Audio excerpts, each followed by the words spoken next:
What's going on, YouTube? It's your boy, Skull Daddy.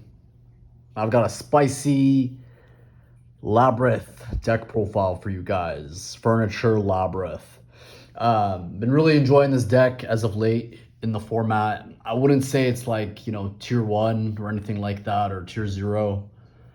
It can put up a fight, but it's definitely a little bit, I would say, power crept in this format due to all like the fiendsmith cards and the snake eye and Yugiohs out there. If you're looking for a meta competitive deck, this probably is not the deck profile for you, but yeah, just thought to share what I've been really enjoying at the locals experience when it comes to cards as of late. Promise I don't want this video to be too long, just because, again, guys, I'm not like some kind of Labrynth guru or maestro, so I'm just going to be very topical in terms of my deck building synopsis and my tech options as well. So we'll get right into it. Right off the bat, we've got Ariana, the best starter in the whole deck.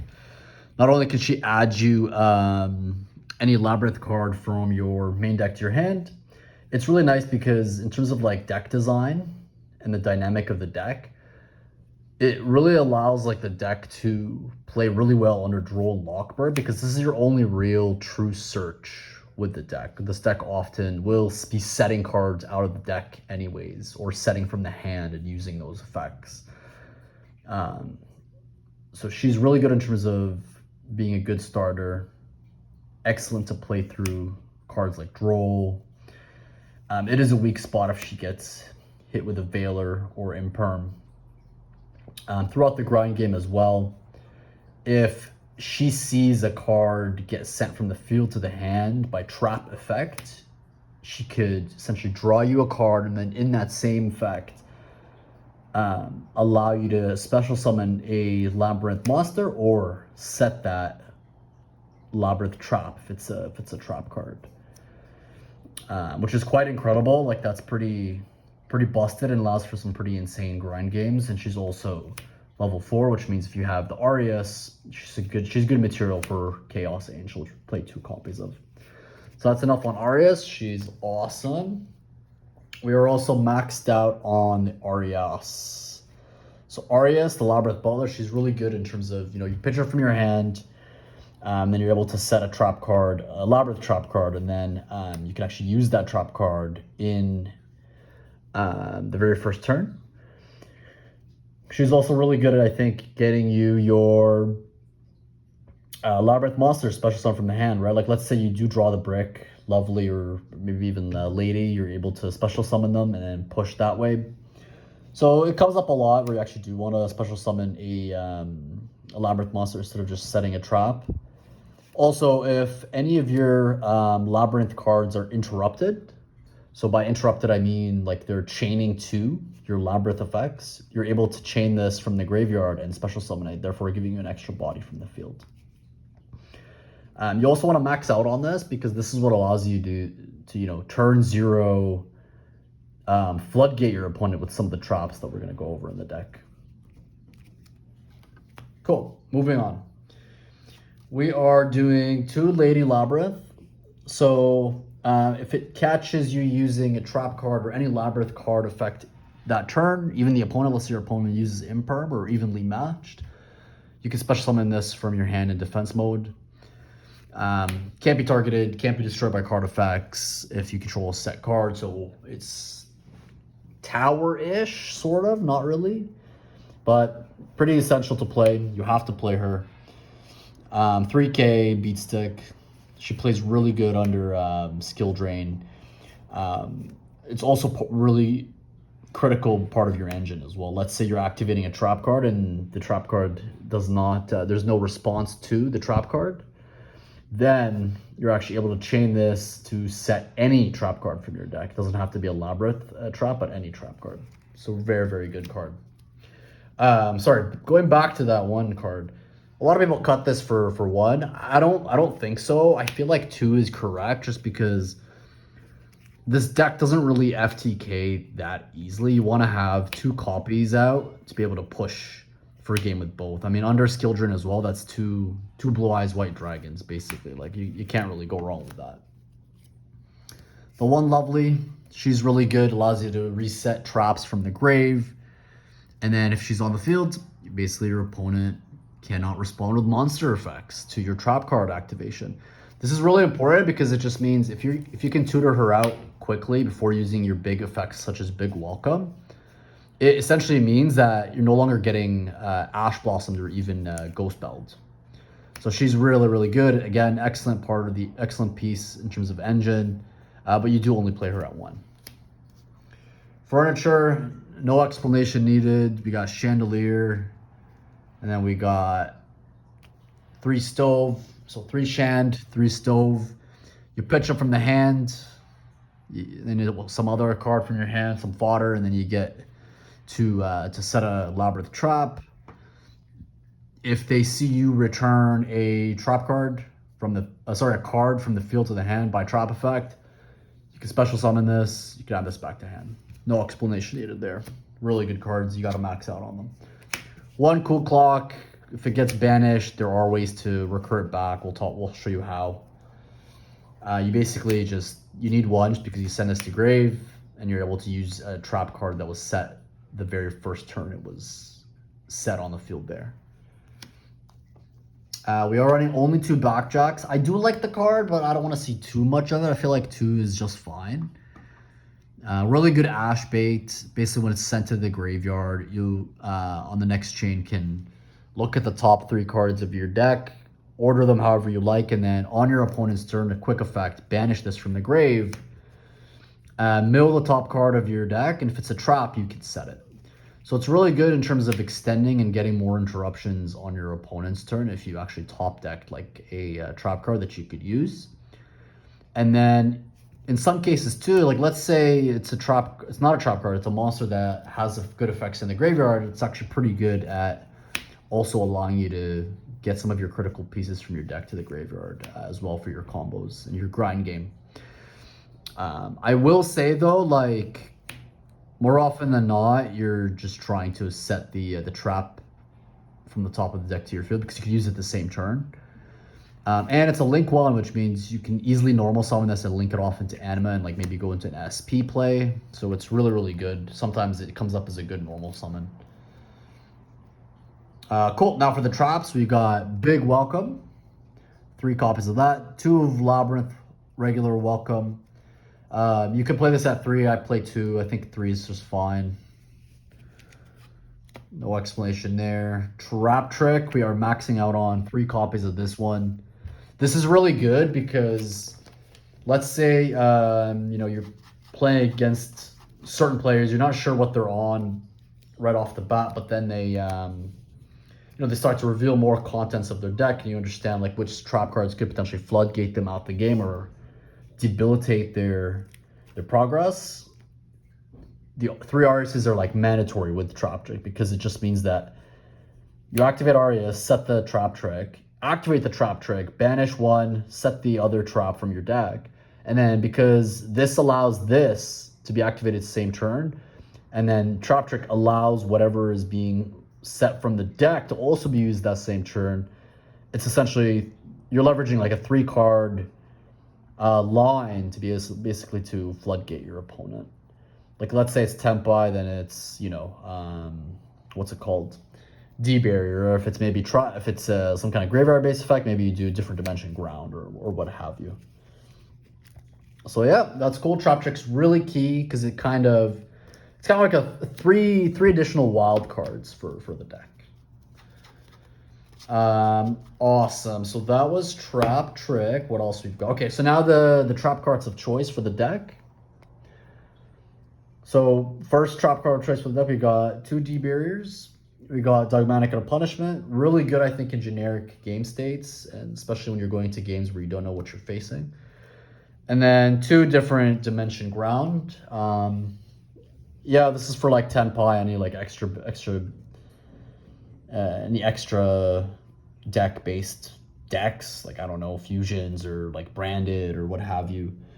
Dogmatic Punishment is just generic, and then Different Dimension Ground is for like graveyard-based decks, such as anything like Fiendsmith, Snake Eye, etc. There's no Daruma Cannon. I did side that just because I was having a hard time timing it against Fiendsmith, Snake Eye. Like that can just go off, and it really doesn't care when you interrupt it. So I decided to main DDG, Different Dimension Ground, instead of the Daruma, and then siding in Daruma where it's fit. Like you don't need D-Barrier, for example, for Fiendsmith, so you tag out the D-Barriers for Daruma Cannon, if that makes sense.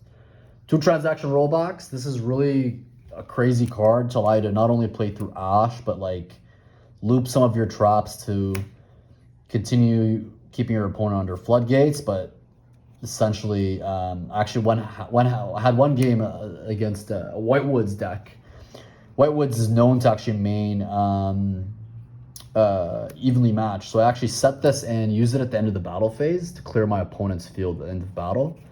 So even like the from field effect does come up, but all in all, you are using like the graveyard effect the most, just to play through Ash and to continue gaining more effects from your expired trap cards that you're using and sending to grave. Yeah, all in all, just also really good like hand fodder just to discard off the furniture. And then the last cards in the main, we're gonna do some board breakers. 3 evenly matched. I don't play hand traps in this deck. I really want to focus on engine and breakers.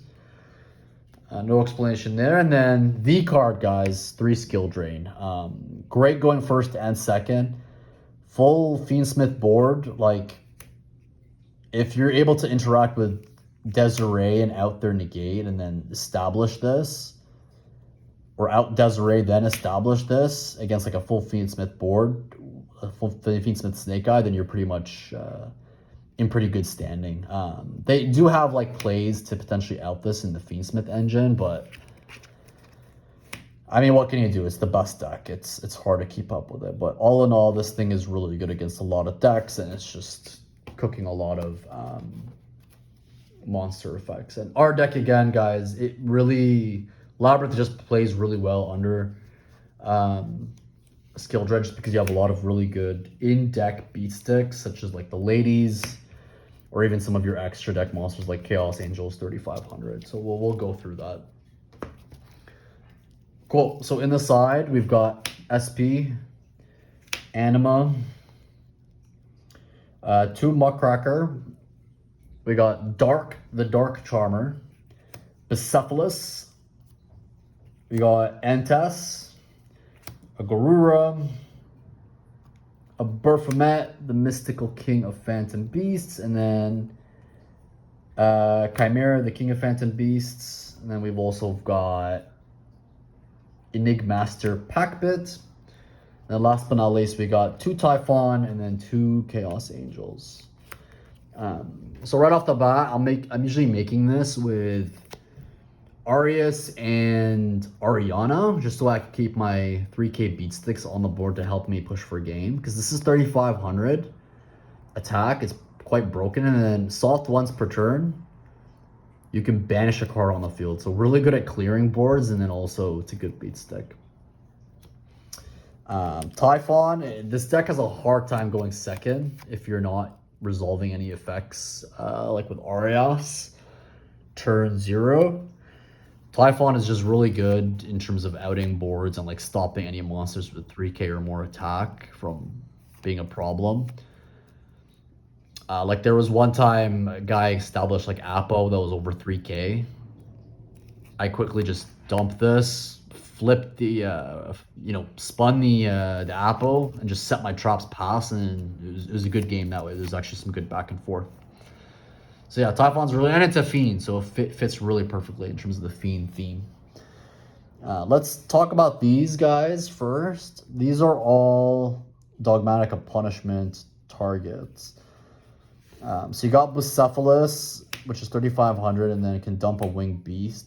So this is to help you out a lot of those monsters that are like over 3k but under 35k. And then you get to use its effect and dump your Garura, so you get to basically pop 1, add 1, all off of the 1 Dogmatic of Punishment.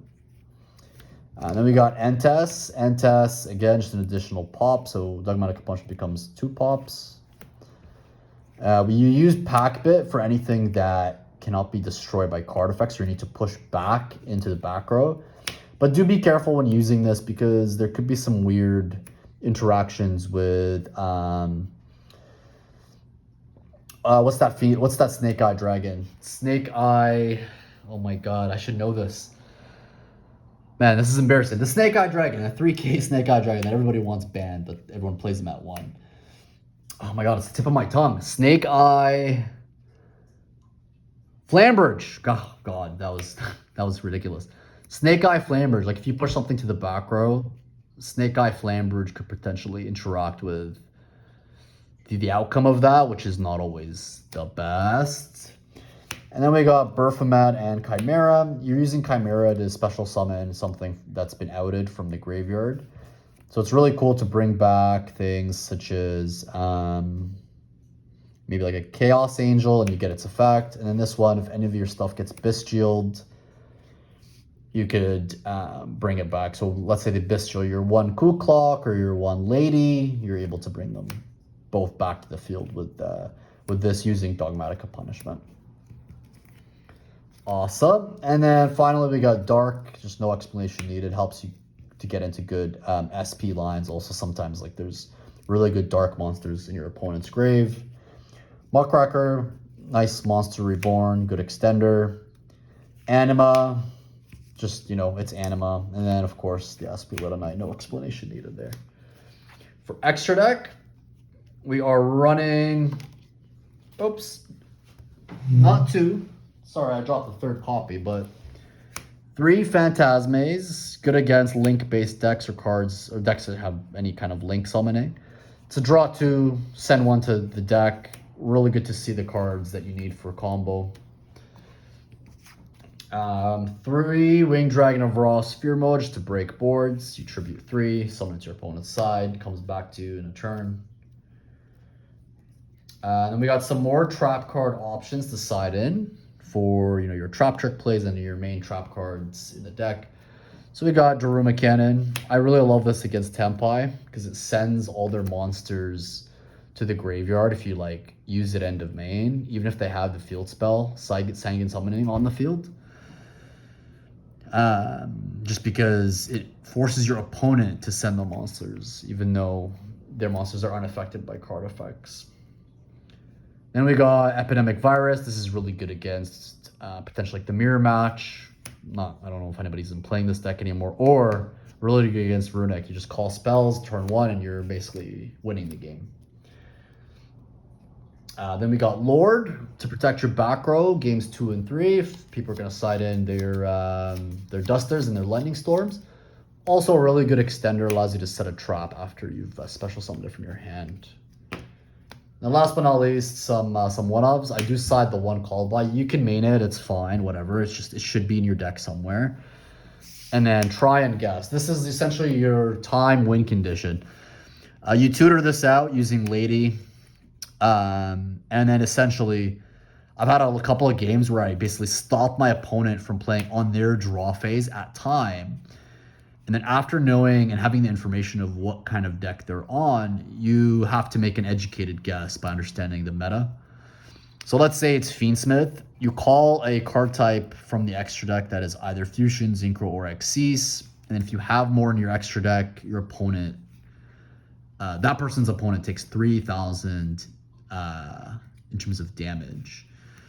So against Tenpai, I believe I called like Fusions, won the game. Against Fiendsmith Snake Eye, I believe, what's the best bet? Probably call just Fusion. Not Fusion. I would actually call Synchros, just because they do have in their Fiendsmith line some Fusions. So that's pretty much it, folks. I hope you enjoyed that quick deck profile. We kept it to a nice 20 minutes. I like that.